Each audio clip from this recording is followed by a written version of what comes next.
Assalamualaikum warahmatullahi wabarakatuh. Shalom, salam sejahtera untuk kita semua.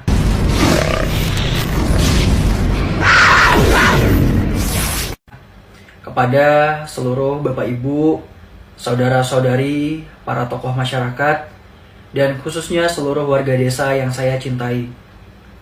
Saya berada di hadapan kalian hari ini dengan hati yang tulus dan niat yang baik, menyadari betul bahwa berita mengenai keputusan pribadi saya terkait keyakinan agama telah menyebar dan menjadi perbincangan bahkan viral di tengah-tengah kita. Maka dari itu, saya ingin mengklarifikasi secara langsung dan jujur bahwa benar saat ini saya telah memilih untuk menganut agama Kristen. Keputusan ini adalah murni sebuah pilihan spiritual yang sangat pribadi. Setelah melalui proses perenungan dan pencarian yang panjang di dalam diri saya sendiri, ini adalah urusan hati antara saya dengan Tuhan, dan bukan merupakan ajakan, paksaan, apalagi bentuk penolakan terhadap siapapun atau keyakinan apapun. Saya tumbuh besar dalam lingkungan Islam, dan saya menyimpan rasa hormat yang sangat mendalam terhadap agama Islam, ajaran-ajarannya, serta kepada semua pihak yang memeluknya, termasuk keluarga dan tetangga-tetangga saya. Agama Islam dan ajaran-ajaran yang saya terima sejak kecil akan selalu menjadi bagian dari masa lalu yang saya sangat hargai. Saat ini, saya memilih jalan yang berbeda, yaitu agama Kristen. Dan saya memohon agar pilihan ini dapat dilihat sebagai bentuk bagian dari hak asasi manusia untuk menentukan keyakinan, bukan sebagai pemicu perpecahan. Saya menyadari bahwa keputusan ini mungkin menimbulkan rasa terkejut, sedih, atau bahkan kekecewaan bagi keluarga saya dan sebagian pihak. Untuk itu, saya memohon maaf yang sebesar-besarnya jika pilihan hidup saya ini telah membuat gaduh atau tidak nyaman di tengah masyarakat. Harapan terbesar saya adalah kita semua sebagai sesama warga desa dapat terus hidup berdampingan dalam kedamaian, toleransi, dan saling menghormati. Mari kita jaga kerukunan yang telah terjalin. Perbedaan keyakinan tidak boleh menghalangi kita untuk tetap menjadi tetangga, saudara, dan anggota masyarakat yang saling tolong-menolong. Saya berkomitmen untuk tetap menjadi warga desa yang baik, yang menjunjung tinggi nilai-nilai persatuan dan menghormati setiap individu tanpa memandang latar belakang agama. Terima kasih atas waktu dan perhatiannya. Semoga Tuhan Yang Maha Esa senantiasa memberkati dan menjaga kita semua dalam damai. Wassalamualaikum warahmatullahi wabarakatuh. Shalom, salam damai. Nia FM, saya mau tanya dulu Kak, Nia ini muslimah atau apa Kak? Saya murtadin, Kak. Murtadin lagi.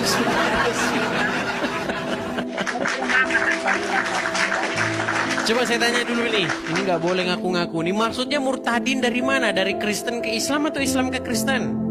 Dari Islam ke Kristen. Tapi kita nggak boleh salah-salah main klaim. Sudah berapa lama Kak Nia itu jadi muslimah? Baru jalan 8 bulan. Maksudnya sudah berapa lama jadi muslimah? Menjadi orang Islam berapa lama? Dari kecil. Sampai Dari kecil. umur berapa tahun? Sampai sekarang umur 48. 48 berarti sudah lama jadi orang. Coba kita tes dulu nih, kita tes. Kalau benar-benar mantan muslimah pasti tahu nih. Doa sholat kah, doa makan, bacaan Quran, apa sajalah yang membuktikan bahwa Kak Nia mantan muslimah. Coba. Apa saja, ayat kursi kah, apa terserah. Yuk. Anak saja ya, Kak. Silakan. Bismillahirrahmanirrahim. A'udzubillahi minasyaitonirrajim. Bismillahirrahmanirrahim. Qul a'udzu birabbin nas, malikin nas, ilahin nas, min syarri waswasil khannas, alladzi waswisu fi sudurin nas, minal jinnati wan nas. Ya, jelas ini muslimah. Ya, gimana Kak Nia ceritanya kok bisa Kak Nia ini meninggalkan Muhammad nih? Gimana jalan ceritanya? Silakan Kak Nia. Sebentar Kak, saya pindah ke kamar belakang, di sini berisik. Boleh, silakan. Tiap hari teman-teman sampai saya, tiap hari. Besok tinggal Uncu PI sendirian yang jadi orang Islam. Ya, artinya sudah banyak ya perempuan-perempuan, laki-laki juga sudah pada speak up ya. Karena di zaman media sosial ini ya kita ungkapkan seperti itu. Ya, silakan Kak Nia. Ya, gimana Kak? Gimana? Ini boleh berbagi nih, gimana jalan ceritanya jadi meninggalkan agama Islam? Baru-baru saja meninggalkan agama Islam. Boleh Kak. Baru berapa lama? Saya baru 8 bulan, dan sebelumnya saya itu menderita sakit Kak. Sakit sudah komplikasi dan sudah tidak bisa disembuhkan, divonis sama dokter itu. Dan puji Tuhan, saya sama Tuhan Yesus disembuhkan sampai sekarang. Dan waktu itu saya total itu tidak bisa bangun 3 bulan. 3 bulan itu tidak bisa bangun total. Dan saya di waktu saya sakit yang parah itu, saya melakukan sholat tahajud Kak. Sholat tahajud kalau nggak salah itu sekitar 1:30 malam. 1:30 malam itu saya sholat tahajud, dan setelah sholat tahajud saya wirid. Wiridan. Pas di wirid itu saya lampu kamar saya kan gelap ya Kak. Oke. Itu ada sinar putih terang gitu, terang benderang menghampiri saya dan menyinari di kamar saya itu terang benderang, dan ada sesosok bayangan berjubah putih itu, jenggotnya segini gitu. Itu bayangan itu langsung meluk saya Kak. Langsung meluk saya, dan di dalam pelukan itu saya merasakan damai, tenang, dan dari jempol kaki sampai ujung rambut itu kayak ada yang narik gitu Kak, kayak tertarik gitu, kayak aliran darah berjalan gitu. Langsung badan saya itu enteng, langsung enteng, rasa sakit yang saya rasakan itu langsung hilang seketika gitu. Dan saya kaget, saya ini mimpi apa enggak gitu. Saya cubitin, saya ituin badan saya, pipi saya itu, tapi saya cubitin, saya sakit, saya nggak mimpi, itu langsung saya itu yang bayangan itu tuh melambaikan tangan itu, ayo bangun gitu, kayak melambaikan, ngajak kita bangun gitu. Langsung saya bangun, pelan-pelan saya bisa duduk. Puji Tuhan, saya bisa duduk. Dan setelah bisa duduk, saya coba untuk berdiri. Setelah saya coba untuk berdiri, puji Tuhan, haleluya, bisa berdiri Kakak. Saya sampai saking senangnya, saya jerit-jerit, saya nangis jerit-jerit, sampai anak saya tidur di atas, anak saya tidur di bawah. Mama kenapa mah? Mama kenapa mah? Mama kenapa kok jerit-jerit? Nah, ini mama mimpi apa enggak ini mama bisa bangun, bisa berdiri. Dan anak-anak juga kan kaget kan, mama nggak bisa bangun kok sekarang udah bisa berdiri, lari-lari gitu. Gitu. Dan puji Tuhan, saya itu langsung segituan, malam itu juga saya langsung sembuh total. Dan paginya saya tanya sama, saya ceritakan tuh, saya yang kejadian semalam itu saya ceritakan semua Kak. Ya puji Tuhan, langsung teman saya tanya, kamu punya teman yang agamanya Kristen nggak gitu? Ada gitu. Ya coba kamu tanya, telepon, suruh ke sini gitu. Langsung teman saya itu saya suruh ke sini Kak. Langsung saya cerita semuanya. Dan teman saya itu kan Kristen dari lahir ya. Iya. Itu sampai bilang begini, Nia, puji Tuhan, aku yang Kristen dari lahir pengen berjumpa, pengen bertemu sama Tuhan Yesus, aku belum bisa. Tapi kamu yang Muslim, kamu terpilih Nia, kamu bisa berjumpa langsung, bertemu langsung sama Tuhan Yesus. Bukan kamu yang memilih Tuhan Yesus, tapi Tuhan Yesus memilih kamu. Kamu sangat beruntung Nia, gitu Kak. Dan temen langsung cerita ini itu, langsung saya disuruh ke dokter yang saya berobat ya. Sekarang malah dokternya udah meninggal Kak.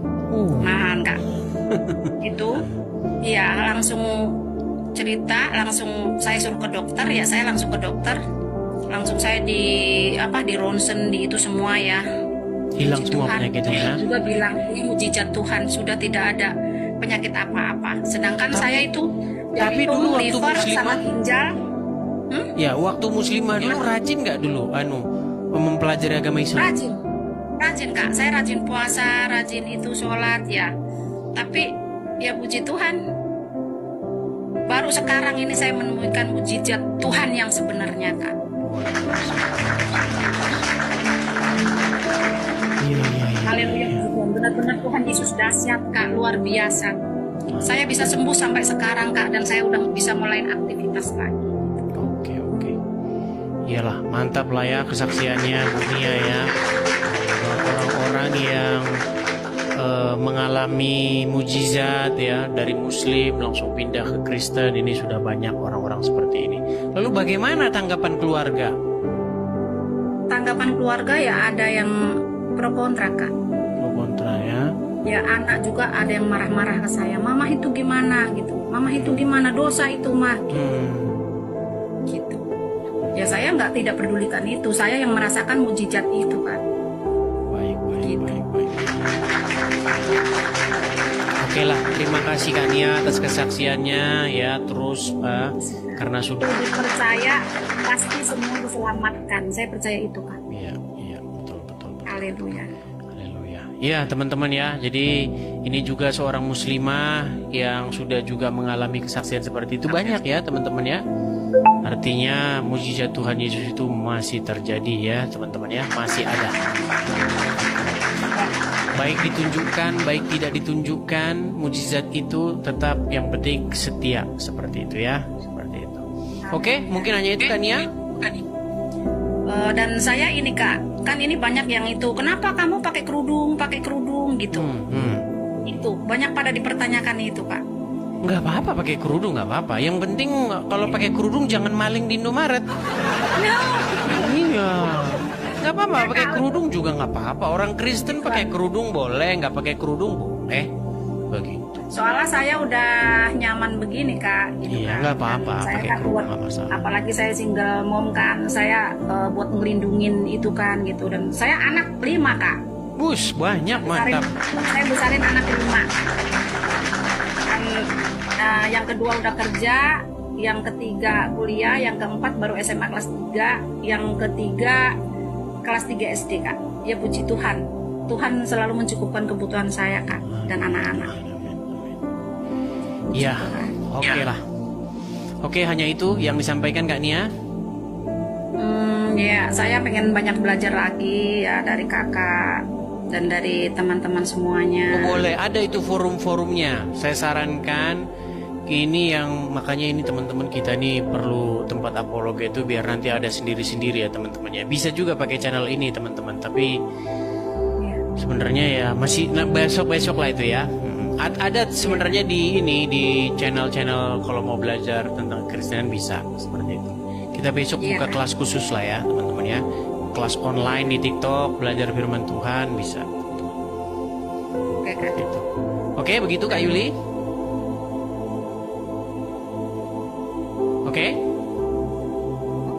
Oke. Terima kasih Kak Yuli ya. Terima kasih. Karena hari ini kita lagi bahas tema yang ini. Saya turunkan ya. Oke, saya turunkan. Ya. Dulu saya pesan dulu ya. Apa itu? Titip pesan buat negara kita. Dan saya titip pesan buat Bapak Presiden dan Bapak Gibran, dan tolong tegakkan hukum di Indonesia ini. Kan kita negara Indonesia ini negara Pancasila dan Bhinneka Tunggal Ika. Tolong tegakkan hukum yang sebenar-benarnya. Kami umat Kristiani minta keadilan dari negara kita dan toleransinya semuanya ya. Saya mohon sama Bapak Presiden dan Bapak Gibran, tolong diperhatikan rakyat kita. Rakyat kita lagi sedang dalam keadaan kehancuran begini, kita harus tolong diperhatikan. Gitu. Oke, hanya begitu ya. Ya. Oke, saya turunkan Kak Nia FM. Terima kasih ya, Kak, ya. Sama-sama saya turunkan ya. Amin, saya turunkan. Ya, inilah teman-teman. Misionaris katanya Bapak Kopi Hitam. Iya, saya seorang misi. Kenapa Pak? Anda perlu menu apa? menurut penginjilan atau langsung baptisan, Pak? Nggak bisa langsung baptis, Pak, ya. Karena untuk dibaptis itu Anda harus benar-benar bertobat. Karena kita Kristen bukanlah murahan, ya, yang hanya mengucapkan kata-kata lalu Anda bilang langsung aku login. Tidak. Jadi orang Kristen itu melarat.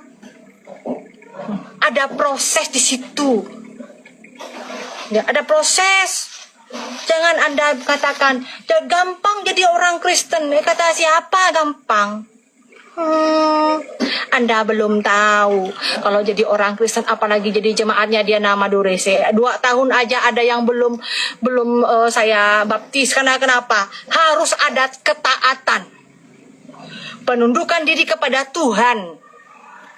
Ya, yang mau jadi Kristen tuh banyak, yang benar-benar bertobat itu sedikit. Amin. Jangan anggap menjadi orang Kristen itu gampang. Semua butuh proses. Harus ada pertobatan sejati. Ya, Anda bisa menipu manusia tapi tidak bisa menipu. Salam saudara-saudara, berjumpa kembali bersama dengan saya di channel ini. Bagaimana kabar kita semua? Saya berdoa kabar kita selalu baik-baik saja dan terus diberkati Tuhan dengan melimpah-limpah. Amin. Teman-teman, itulah dia kesaksian dari 3 murtadin. Mereka memilih dan percaya kepada Tuhan Yesus. Dan sesuai dengan kesaksian yang sudah kita dengarkan, bahwa mereka memilih Yesus, memilih masuk Kristen bukanlah karena Indomie, bukanlah karena beras dan lain sebagainya, tetapi karena memang mereka mengalami perjumpaan dengan Tuhan Yesus. Bagaimana tadi kita lihat wanita muslimah, dia memilih Tuhan Yesus waktu itu dia sakit. Tetapi setelah dia mengalami mukjizat saat dia melakukan ritual ibadahnya, dia berjumpa dengan Yesus. Yesus bercahaya putih. Dan teman-teman, memang ketika dia memilih untuk menjadi pengikut Yesus, mereka yang tidak mengenal Yesus mengatakan, itu dosa besar. Pasti bukan hanya itu saja, tapi banyak yang tidak suka. Kenapa? Karena mereka tidak tahu apa yang mereka perbuat. Makanya Yesus katakan, inilah doa Tuhan Yesus ketika dia disalib. Ya Bapa, ampunilah mereka sebab mereka tidak tahu apa yang mereka perbuat. Orang-orang menghina Yesus, orang-orang mengejek Yesus, tapi Yesus justru katakan, Bapa, ampunilah mereka. Mereka tidak tahu apa yang mereka perbuat. Jadi teman-teman, orang yang benci kita, orang yang tidak suka kepada kita, karena kita percaya Yesus, jangan kita sakit hati. Sesungguhnya mereka tidak tahu apa yang mereka perbuat. Tetapi biarlah kita semakin sungguh-sungguh mengerjakan iman kita, karena kita sendirilah yang merasakan betapa baiknya Tuhan Yesus, dan kita sendirilah yang pastinya menjalani kehidupan. Dan kita tahu surga itu nyata dan neraka itu nyata. Dan kita tahu sendiri bahwa agama, bahwa orang tua tidak akan pernah menjamin kita untuk pergi ke surga. Hanya pengenalan kita sendirilah tentang Tuhan Yesus yang akan membuat kita bisa sampai ke surga sana. Karena itu, ya sama seperti saya, orang tua saya selalu mengajarkan kepada kamu, di mana imanmu bertumbuh, di situlah engkau. Ya memang haruslah demikian. Ya teman-teman, Yesus datang ke dunia bukan membawa agama, tapi dia datang ke dunia untuk menyelamatkan umat manusia dari dosa, agar setiap orang percaya kepada Yesus tidak binasa, melainkan beroleh kehidupan yang kekal. Yesuslah jalan, Yesuslah kebenaran, Yesuslah hidup yang kekal. Jadi, kalau kita mau menerima kebenaran, kalau kita mau menerima kehidupan yang kekal, kita harus percaya Yesus. Dan setelah itu, kita pun harus patuh kepada perintah Tuhan Yesus. Orang yang mengikut Yesus dengan sungguh-sungguh, orang yang percaya Yesus, pasti akan mengalami perubahan yang sangat dramatis. Nah teman-teman, saya berharap video kesaksian ini boleh memberkati kita, serta menguatkan iman dan kepercayaan kita. Walau apapun yang terjadi, kita tetap maju mengiring Kristus, karena dialah satu-satunya Tuhan dan Juru Selamat. Dialah Allah yang benar. Salam saudara, sampai jumpa di video selanjutnya.